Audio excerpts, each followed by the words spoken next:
AI ആപ്പുകൾ ഉപയോഗിച്ചിട്ട് ആളുകൾ ഫോട്ടോകൾ ഉണ്ടാക്കുക, വീഡിയോസ് ഉണ്ടാക്കുക, അങ്ങനെയുള്ള സംഗതികളൊക്കെ ചെയ്യുന്നത് കാണാൻ പറ്റും. ഒന്നുമില്ല, മൊബൈലിൽ ഒരു ചെറിയൊരു ആപ്ലിക്കേഷൻ ഡൗൺലോഡ് ചെയ്താൽ ഒരാളെ ഫോട്ടോ എടുത്തിട്ട് അതിൻ്റെ AI ഉണ്ടാക്കുക, അല്ലെങ്കിൽ ഒരാൾക്ക് ഇത്ര പ്രായം ചെന്നാൽ എങ്ങനെയുള്ള കോലം, അല്ലെങ്കിൽ ഇത്ര പ്രായം കുറഞ്ഞാൽ എങ്ങനെയുള്ള കോലം, ഇങ്ങനെയൊക്കെ ഉണ്ടാക്കുക, അത് ഫോട്ടോ എടുക്കുക, അത് പ്രചരിപ്പിക്കുക, അല്ലെങ്കിൽ അത് തമാശാക്കുക, അല്ലെങ്കിൽ അങ്ങനെയുള്ള ഫിൽറ്ററുകൾ ഉപയോഗിക്കുക. ഇത് നമ്മൾ ചെയ്യാൻ പാടില്ലാത്ത കാര്യമാണ്, അതിഗൗരവപരമായ കാര്യമാണ്. ഇത് അള്ളാഹുവിന്റെ റസൂൽ സല്ലല്ലാഹു അലൈഹി വസല്ലം വിലക്കിയ കാലം എന്ന് പറയുന്നത് ലഅന അല്ലാഹുൽ മുസവ്വിരീൻ, അല്ലെങ്കിൽ അശദ്ദുൻ നാസി അദാബൻ യൗമൽ ഖിയാമത്തി അൽ മുസവ്വിറൂൻ. പരലോകത്ത് അതികഠിനമായ ശിക്ഷ ലഭിക്കുന്നവരാണ് മുസവ്വിരീങ്ങൾ, രൂപങ്ങൾ ഉണ്ടാക്കുന്നവർ, ജീവനുള്ള റൂഹുള്ളവയുടെ രൂപങ്ങൾ ഉണ്ടാക്കുന്നത്. അപ്പൊ ഇതിൽ ഇപ്പൊ ഫോട്ടോ എടുക്കുന്ന ഫോട്ടോഗ്രാഫി എന്താ വ്യത്യാസം? ഫോട്ടോഗ്രാഫിയിൽ ഉള്ള ഒരു സംഗതിയെ അതെന്ത് ചെയ്യാണ്, ആ ഇമേജിനെ തന്നെ അത് ഒപ്പിയെടുക്കുക മാത്രമാണ് ചെയ്യുന്നത്, വേറൊരു സാധനം രൂപം ക്രിയേറ്റ് ചെയ്യല്ല.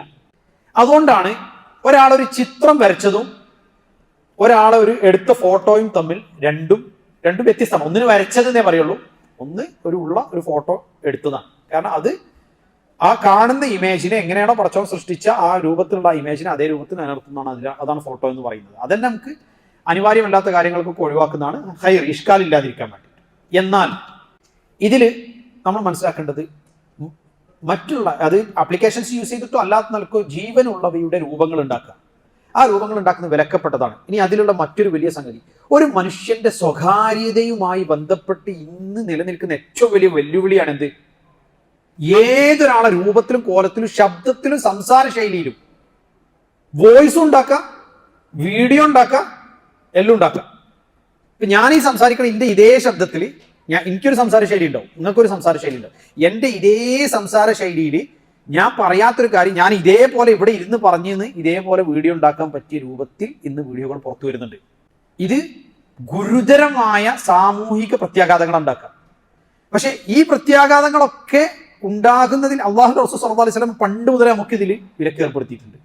ചെയ്യാൻ പാടില്ല, ഒരാളുടെയും രൂപങ്ങൾ ഇതുപോലെ എന്ത് ചെയ്യാൻ പാടില്ല, AI ഉപയോഗിച്ച് ഇത്തരത്തിൽ ക്രിയേറ്റ് ചെയ്യാൻ പാടില്ല.